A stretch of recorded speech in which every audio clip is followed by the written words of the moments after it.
So how do you do it? 5 steps to become very simple, very fast. I just spoke about it in the last slide, but just to recap, what's your expertise? Now, let's say I took the example of yoga. Now let me take it to painting. Let me take it to writing poems. What's your expertise? Writing poems is my expertise.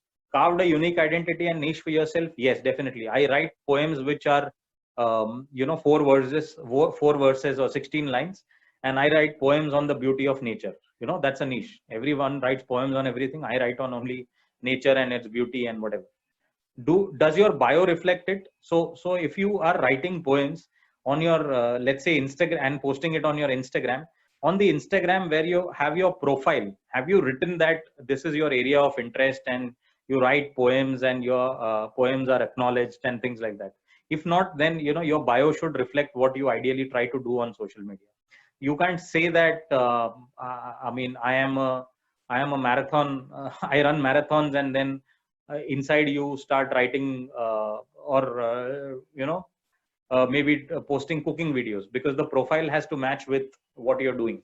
So that is the first step. So you match out the profile, you create your expertise and niche, and try to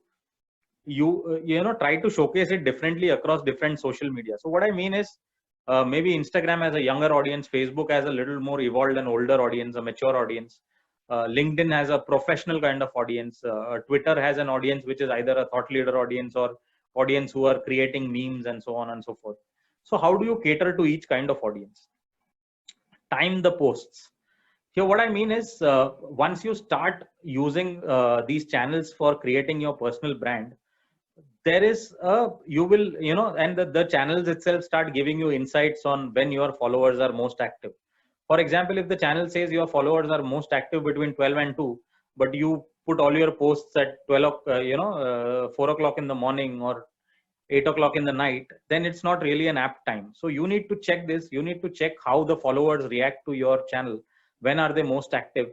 Then post them. And while posting, it is very important that relevant hashtags come in. For example, if it's a yoga post, then you need to have hashtags on yoga lovers or yoga practitioners in Mauritius and things like that. If it's poetry, then you have poets of Instagram, poets of India, poets of Mauritius, writers of Mauritius, Mauritius Literary Society, or I mean, just taking it local, but otherwise it's poetry in general, poems,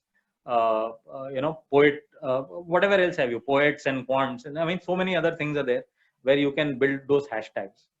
Then you have follower engagement. So for example, if you are posting your work on yoga and how to strengthen your back and so on, if you keep posting only videos of exercises, that becomes very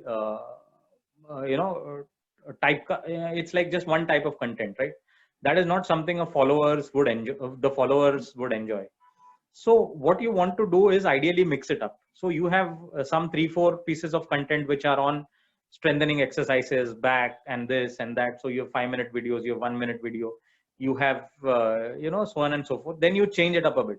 Then you should have quiz saying that, hey, which of the following exercises is great for your back? A, B. Then people will start writing it's A or B. Then you have a poll saying that, or then you have an opinion post saying that, hey, I hope you have all practiced this for 21 days. Why not write how you felt about it? What was your pre-practice experience and post? So post practicing this particular exercise for 21 days, what is your experience? How did yoga help you? So then everyone has different views. It's not a clear A or B answer. So people start writing their views. That's how, a lot of people start commenting and interacting with your brand on social media. Then you use Instagram stories and small video content. Here what I mean is, on Instagram, for example, if you're using that to become a social media influencer, on top of it you see these round icons where you can actually post something which will stay there for 24 hours, but most people tend to check that. So there is a higher visibility, but the shelf life is only 24 hours. So can you post something of your post there and see if more people can come in? Or they have a feature called IGTV where you can feature small video content and see if something can happen.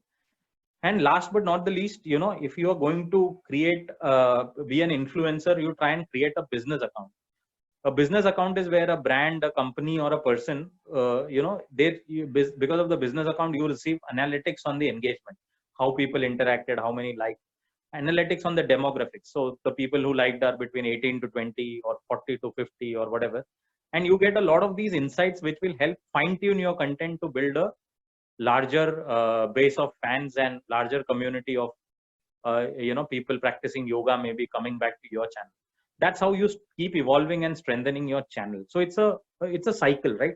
You create content one, you put it up, you see the audience's reaction, then you see that in the 5 exercises that you put, maybe exercise 3 was the most loved, then you just take exercise 3 and put it in a different fashion, then you do something about that. In the process, the audience will give you all the answers, whether they liked it, whether they didn't like it. Then you keep experimenting, you keep checking if the engagement is going higher. If it's going lower, you need to change to address it. If it's going higher, some of it you need to continue, some of it you need to give novel content.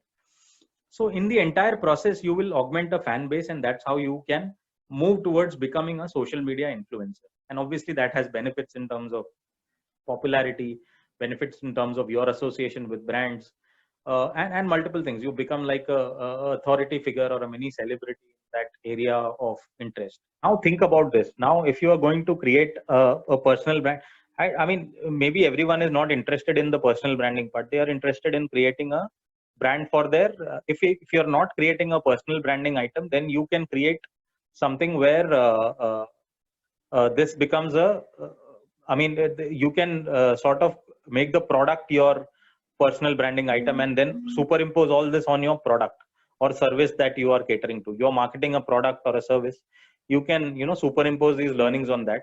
If you are creating a personal branding, then these things work.